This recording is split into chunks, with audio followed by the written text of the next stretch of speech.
نبی رحمت تاجدار مدینہ صلی اللہ تعالی علیہ وسلم دے غلاموں، اپنے بچوں نو حافظ قرآن بناؤ، اپنے بچوں نو حافظ قرآن، حافظ حدیث، عالم دین بناؤ۔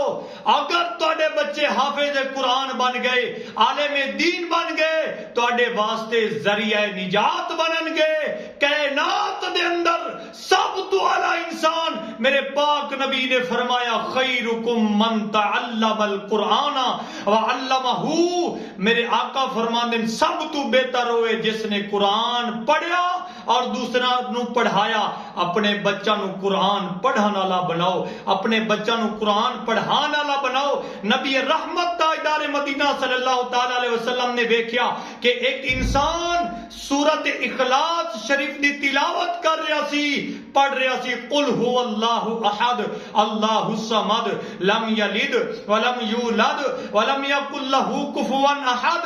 مصطفیٰ نے فرمایا واجب ہو گئی۔ عرض کیتی یا رسول اللہ فقلت ما وجبت، کیا واجب ہو گئی؟ نبی پاک نے فرمایا قال الجنہ، جنت واجب ہو گئی۔ ایک مرتبہ سورت اخلاص شریف دی تلاوت انسان کرے تے جنت واجب ہو جائے۔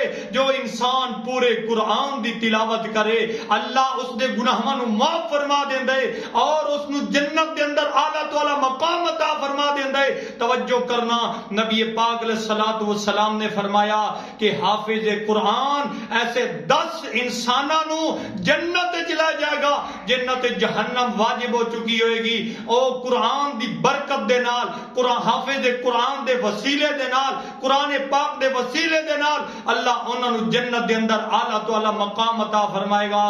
آؤ میری حضرات ذرا توجہ کرنا، حضرت ابو ہریرہ رضی اللہ تعالیٰ عنہ آپ بیان فرماندے نے کہ حافظ قرآن نبی پاک صلی اللہ تعالی علیہ وسلم نے فرمایا حافظ قرآن قیامت والے دن اللہ دی بارگاہ مقدس جائے گا،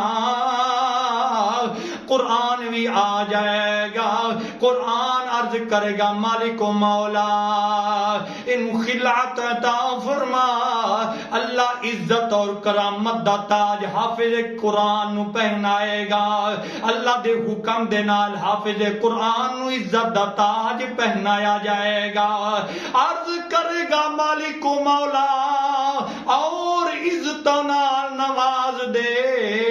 اللہ کریم جل شانہ بزرگی دا حلیہ عطا فرمائے گا، بزرگی دا حلیہ اللہ کریم دے حکم دے نال پہنایا جائے گا۔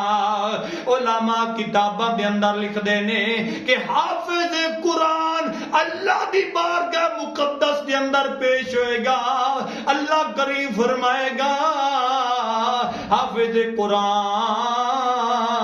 قرآن پڑھدا جا، جنت دیاں سیڑھیاں چڑھدا جا، جتے تیرا قرآن کریم ختم ہوئے گا، ختم قرآن ہوئے گا، او تیرا جنت چ مقام ہوئے گا۔